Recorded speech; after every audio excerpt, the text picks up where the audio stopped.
ஐயனார் துணை சீரியல்ல இணைய எபிசோட்ல என்ன நடந்திருக்கு அப்படின்னு பாத்தீங்கன்னா, இப்ப நிலா சோழன் கிட்ட ஒரு அடகு கடைக்கு அழைச்சுக்கிட்டு போங்க அப்படின்னு சொல்றாங்க. சோழனும் அடகு கடைக்கு அழைச்சுக்கிட்டு போறாங்க. அங்க சேட்டு 30,000 தான் தர முடியும் 2 பவுனுக்கு. இல்ல 1 பவுனுக்கு 30,000 தான் தர முடியும் அப்படின்னு சொல்றாங்க. அதுக்கப்புறம் சோழன் நிலாவை தனியா போக சொல்லிட்டு ஏதேதோ சொல்லி 40,000 1 பவுனுக்கு தர்ற மாதிரி சொல்ல வச்சிடறாப்ல. அதுக்கப்புறம் 40,000க்கு பதிலா 80,000 கொடுக்குறாங்க 2 பவுன் அப்படிங்கறதுனால மாசம் 1000 ரூபாய் வட்டி அப்படின்னு சேர்த்து சொல்லிடுறாப்ல. இதுக்கப்புறம் நிலா நம்ம ப்ரோமோல பார்த்த மாதிரி 25,000 தூக்கி நம்ம சோழன் கிட்ட கொடுத்துறாங்க. சோழன் எவ்வளவோ சொல்லி பாக்குறாரு, எனக்கு வேணாம் அப்படின்னு சொல்லிட்டு. ஆனாலும் வந்து பாத்தீங்கன்னா வலுக்கட்டாயமா நிலா கொடுத்துறாங்க. இப்ப நாம தான் இவள தேவதையா நினைச்சுக்கிட்டு இருக்கோம், இவ நம்மள ஒரு டிரைவரா தான் நினைச்சுக்கிட்டு இருக்கா அப்படின்னு மனசுக்குள்ளாரியே சோழன் நினைச்சுக்கிட்டு இருக்காங்க.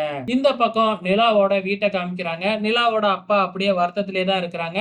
நிலாவோட அண்ணி மட்டும் நிலாவுக்கு சப்போர்ட் பண்ணி பேசுறாங்க. நீங்க மட்டும் வந்து பாத்தீங்கன்னா அந்த மாப்பிள்ளைக்கு நிலாவை பேசாம இருந்திருந்தீங்கன்னா அவ இந்நேரம் இங்கேயே தான் இருந்திருப்பா. எனக்கு தெரிஞ்சு நிலா வந்து அந்த டிரைவரை விரும்பிலாம் கல்யாணம் பண்ணிருக்க மாட்டா, வேற வழியே இல்லாம தான் பண்ணிருப்பா அப்படின்னு சொல்லிக்கிட்டு இருக்கும் பொழுதே நம்ம நிலாவோட அண்ணன் வந்து போனை காமிக்கிறாப்ல. அதுல இங்க ரிசப்ஷன் நடந்துச்சு இல்லையா, அந்த வீடியோவை காமிச்சு அவ விருப்பம் இல்லாம தாலி கட்டிக்கிட்டு தான் இப்படி ரிசப்ஷன் எல்லாம் வச்சு கொண்டாடிட்டு இருக்காளா அப்படிங்கிற மாதிரி வந்து நிலா மேலதான் தப்பு இருக்கு அப்படிங்கிற மாதிரி சொல்லிக்கிட்டு இருக்காங்க. ஆக நடக்கிறது எல்லாமே நிலாவுக்கு கெடுதலா தான் நடந்துகிட்டு இருக்கு அப்படிங்கிறது நல்ல தெளிவா தெரியுது. இந்த பக்கம் சோழன் ஒரு பக்கம் நிலாவை நல்லா ஏமாத்திக்கிட்டு இருக்கிறாப்ல.